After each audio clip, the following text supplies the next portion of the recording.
வணக்கம் நண்பர்களே. ரேஸு, உலகம் சுற்றுதல், உலக பயணம், இது எல்லாத்தையும் ஒரு வழியாக ஏற கட்டிட்டு மீண்டும் நடிப்புக்கு திரும்பி இருக்காரு அஜித்குமார்.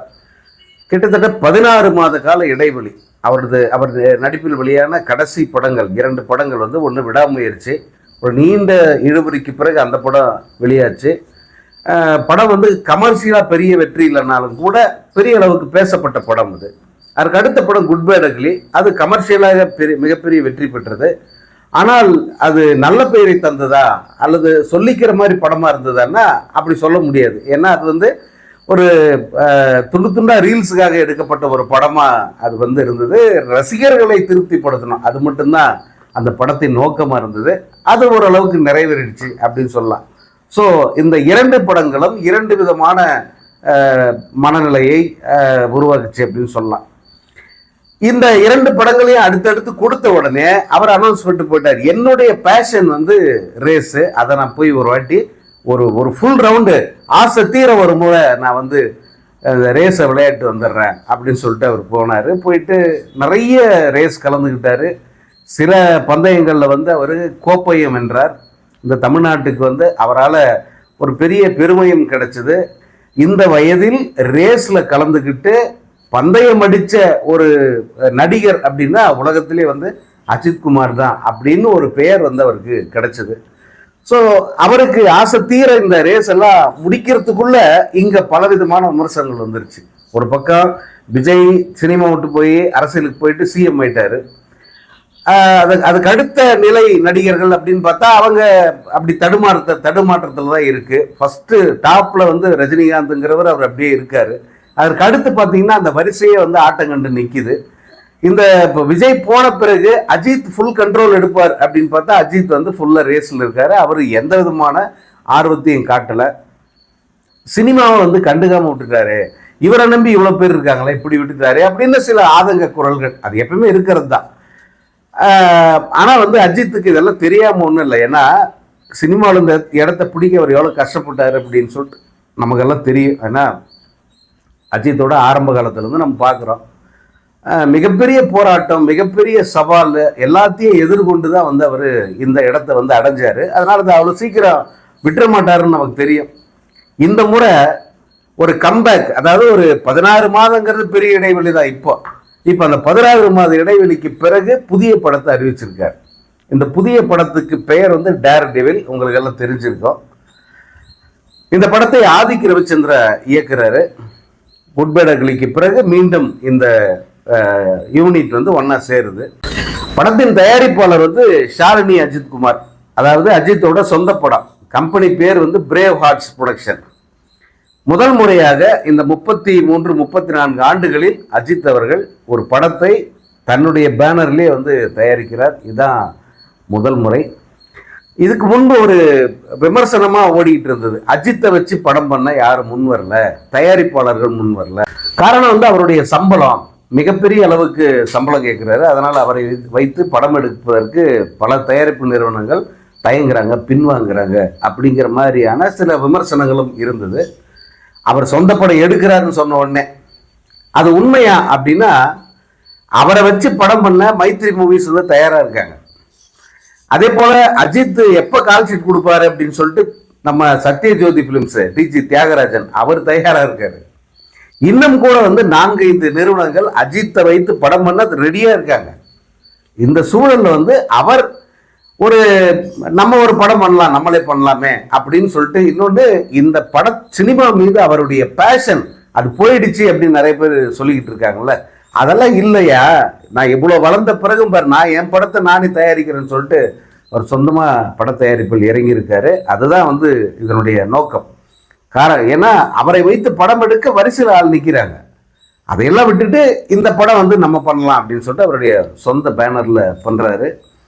அவருடைய மேலாளர் சுரேஷ் சந்திரா தான் இந்த படத்தினுடைய தயாரிப்பு பணிகளை மேற்கொள்கிறார். படத்துக்கு முதல் முறையாக, அதாவது அந்த பேனரில் அனிருத் இதில் கை கோர்க்கிறாரு. இவருடைய ஆதிக் ரவிச்சந்திரனுக்கு ஜிவி பிரகாஷ் தான் தொடர்ச்சியாக இசையமைச்சிருந்தார். இந்த படத்தில் அந்த மாற்றம் முதல் முறையாக அவங்க இணைகிறாங்க அனிருத்தோட. அப்கோர்ஸ் 2 பாட்டு கூட வந்து கம்போஸ் பண்ணிட்டு தான் சொல்கிறாங்க. குட் பேட் அக்லியோட டீம் ஆல்மோஸ்ட் வந்து அப்படி இதில் இணையிறாங்க. அதில் அபிநந்தன் அந்த கேமராமேனு எல்லாருமே வந்து அப்படி இந்த படத்துக்கு வராங்க. மாற்றம் வந்து அனிருத் மட்டும்தான். படத்தில் இன்னும் யாரெல்லாம் இருக்காங்க அப்படின்ற ஒரு கேள்வி இருக்கு. ஏற்கனவே வந்து இந்த படம் ஜனவரி மாதமே தொடங்கிறதுக்கு இருந்தாங்க. ஆனால் பல்வேறு காரணங்களால் வந்து அப்போ அந்த பட தயாரிப்பு பணி வந்து தள்ளி தள்ளி போயிட்டே இருந்தது. அந்த நேரத்தில் வந்து மோகன்லால் ஒரு முக்கியமான பாத்திரத்தில் நடிக்க இருந்தார். இப்போ இந்த படத்தில் அவர் இருக்காரா அப்படிங்கிறது இனிமேட்டு தான் தெரிய வரும். படத்தினுடைய காஸ்ட் அண்ட் க்ரூ வந்து இனி வர்ற நாட்களில் சொல்லுவாங்க. அதே போல் நாயகியாக கயாடு லோகர் அவரை வந்து புக் பண்ணியிருந்தாங்க. இப்போ அவர் இந்த படத்தில் தொடர்றாரா அப்படிங்கிறத வந்து இனிமேட்டு தான் தெரியும். நிறைய ஆச்சரியங்கள் இந்த படத்தில் இருக்கும் நடிகர்கள் விஷயத்தில் அப்படின்னு சொல்கிறாங்க. பொறுத்திருந்து பார்ப்போம். இந்த படத்தினுடைய கதையை வந்து அவர் எப்போ முடிவு பண்ணார்னா, விடாமுயற்சி படத்தை போய் முடிவு பண்ணிட்டார் அஜித். விடாமுயற்சி படத்தப்பே வந்து ஆதிக்கு சொன்ன 2-3 கதைகள் எல்லாம் கேட்டுட்டு அதில் ஒன்று குட் பேட் அக்லி ஓகே பண்ணார். அதுக்கடுத்து இந்த படத்தையும் அவர் வந்து இந்த கதையை வந்து ஓகே பண்ணி வச்சுருக்காரு. அதனால் இதை எடுத்துக்கிறாரு. சரி, அதுக்கு அடுத்தடுத்து தொடர்ச்சியாக 3 திரைப்படங்களை உருவாக்குறதுக்கு அஜித் திட்டமிட்டிருக்கிறதா ஒரு செய்தி இருக்குது. ஏன்னா அஜித்துக்குன்னு விசுவாசமான ஒரு டைரக்டர் டீம் இருக்குது. அஜித்துக்காகவே கதை பண்ணுறவங்க, அஜித்தை மனசில் வச்சுக்கிட்டு ப்ராஜெக்ட் ரெடி பண்ணுறவங்க. அதில் முக்கியமான ஆள் யாருன்னா வெங்கட் பிரபு, மங்காத்தா படம் கொடுத்தவர்.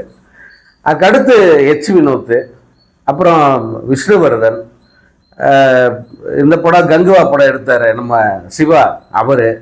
இப்படி ஒரு டீம் இருக்குது அஜித்துக்காக. இவர்கள் அத்தனை பேருமே வந்து அஜித்கிட்ட ஏற்கனவே கதை சொல்லியிருக்காங்க. இவர் நெல்சன் கூட வந்து ஒரு கதை சொல்லியிருக்காரு. இந்த கதைகளை எல்லாம் வந்து அவர் கேட்டிருக்காரு. கார்த்திக் சுப்புராஜ் அந்த டீமில் இருக்கார். இந்த கதைகளை எல்லாம் கேட்டு வச்சுக்கிட்டு அடுத்தடுத்து படங்களை வந்து அறிவிக்க போகிறாரு. அதில் யார் யார் இடம்பெறுவாங்க அப்படிங்கிறது இனி வரும் நாட்களில் தெரியும். அநேகமாக வெங்கட் பிரபுக்கு ஒரு வாய்ப்பு இருக்குது, சிவாவுக்கு ஒரு வாய்ப்பு இருக்குது. அதே போல் இவர் நம்ம கார்த்திக் சுப்புராஜ் அவருக்கு ஒரு வாய்ப்பு இருக்குது அப்படின்னு சொல்கிறாங்க. இந்த இந்த கதைகள் எல்லாமே வந்து அஜித் கேட்டு ஓகே பண்ணிடலாம் நம்ம அப்படின்னு சொல்லி அவங்களுக்கெல்லாம் நம்பிக்கை கொடுத்து வச்சிருக்காரு. அதனால வந்து இன்னும் ஒரு 3 ஆண்டுகளுக்கு ரேஸ் இருக்காது அப்படிங்கிறத நம்பலாம். அல்லது ஆசை தீர வந்து இப்போ ரேஸை முடிச்சுட்டாரு. இனி அந்த உலக சுற்றுப்பயணம், அவர் ஒரு மோட்டார் ரேசிங் கிளப் வச்சிருக்காரு இல்லையா, அதன் மூலமாக இளைஞர்களை வந்து உலக சுற்றுப்பயணத்துக்கு அனுப்புகிற அந்த பயிற்சி, அதில் மட்டுமே வந்து கவனம் செலுத்தி மீதி நேரத்தை அவர் திரைப்படங்களில் கவனம் செலுத்துவதற்கு வாய்ப்பு இருக்குது அப்படின்னு சொல்கிறாங்க. எப்படி பார்த்தாலும் அஜித் வந்து ஒரு அடுத்த ஒரு ரவுண்ட் வந்து ஒரு மிகப்பெரிய அளவுக்கு இருக்கும் அப்படின்னு சொல்லிட்டு எதிர்பார்க்கலாம். ஏன்னா இப்போ சினிமாவை பொறுத்த வரைக்கும் ரஜினிக்கு அப்புறமா வந்து ஒரு சாலிடான ஒரு ஹீரோ அப்படின்னு சொல்லிக்க வந்து இப்போ யாரும் இல்லை. அந்த இடத்துல அஜித் மட்டும்தான் இருக்கார். ரஜினிக்கு அடுத்து இப்போ அஜித் மட்டும்தான். அஜித்துக்கு அடுத்து சிவகார்த்திகேயன் அந்த வரிசை வருது. ஸோ இந்த இடத்த வந்து நிரந்தரமாக தக்க வச்சுக்க வேண்டிய ஒரு நிலை வந்து இப்போ அஜித்துக்கு ஏற்பட்டிருக்கு. அவரும் வந்து அவ்வளோ லேஸில் வந்து அதை விட்டுற மாட்டார். நிச்சயமாக அந்த இடத்த வந்து அவர் தக்க வச்சுக்கிறார் அப்படின்னு நம்பலாம். ஏன்னா இவங்க எல்லாருமே வந்து சீனியர்ஸ். ரஜினியும் சரி, கமலும் சரி, அவங்க வேற ஒரு தளத்துக்கு போயிட்டாங்க. இப்போ அடுத்தது அப்படின்னு வரிசைன்னு பார்த்தீங்கன்னா அடுத்த வரிசையில் முதலிடம் வந்து அஜித்துக்கு தான். அவருக்கு அடுத்தது போட்டி அப்படின்னு யாருமே இல்லை. இது எவ்வளோ பெரிய வாய்ப்பு! இது வந்து எவ்வளவு காலம் காத்திருந்தாலும் யாருக்கும் கிடைக்காத ஒரு வாய்ப்பு இல்லையா? அந்த வாய்ப்பு வந்து அஜித்துக்கு கிடைச்சிருக்கு. அதை வந்து அவர் சரியாக பயன்படுத்திக்கணும் அப்படிங்கிறது அவங்க ரசிகர்களுடைய ஆசை. நிச்சயமாக வந்து அது இனி வருகிற படங்களில் வந்து நடக்கும், வசூல் பாய்ச்சல் நிகழ்த்தும். சினிமாவுக்கும் கூட வந்து ஒரு மிகப்பெரிய ஒரு சப்போர்ட்டாக வந்து அது இருக்கும். ஏன்னா இந்த மாதிரியான மாஸ் ஹீரோக்கள், மிகப்பெரிய ஓப்பனிங் கொடுக்குற ஹீரோக்கள் நிறைய இருக்கணும். அப்போதான் வந்து அடுத்தடுத்து இப்போ ஒரு ரஜினி படம் வருது, 1 மாதத்துக்கு அது தாக்கு பிடிக்குது. அதுக்கப்புறமா 1 வருஷத்துக்கு வந்து வேற படமே இல்லைன்னா என்ன பண்ணுறது? அடுத்தடுத்து மாஸ் ஹீரோ படம் வரணும்ல. அடுத்து ரஜினி படம் வருது, 1 மாதம் 2 மாதம் கழிச்சு ஒரு அஜித் படம் வருது, அப்புறம் ஒரு சிவகார்த்திகேயன் படம், அப்புறம் ஒரு சூர்யா படம். இந்த மாதிரி தொடர்ச்சியாக வந்தாக்கா தியேட்டர்கள் களை கட்டும். ஒரு 4 நாள் 5 நாள் தான் வந்து ஒரு டல் அடிக்கும். அடுத்தடுத்து இந்த மாதிரி படங்கள் வரும்போது தியேட்டர்கள் மிகப்பெரிய அளவுக்கு உற்சாகம் கொள்ள அந்த பொழுதுபோக்கு துறை, அந்த என்டர்டெயின்மெண்ட் இண்டஸ்ட்ரிங்கிறது கலகலப்பாக உற்சாகமாக இருக்கும். அதுதான் நமக்கு ரொம்ப முக்கியம். இதில் வந்து பெரிய பாலிடிக்ஸு, இந்த வசூல் பாலிடிக்ஸு இதெல்லாம் வந்து ரெண்டாம் பட்சம் தான். ஸோ அஜித் வந்து தன்னுடைய அடுத்த ரவுண்டை வந்து ஸ்டார்ட் பண்ணியிருக்காரு. அவரை வந்து நம்ம வரவேற்போம். இந்த படம் மிகப்பெரிய வெற்றியடைய வாழ்த்துவோம்.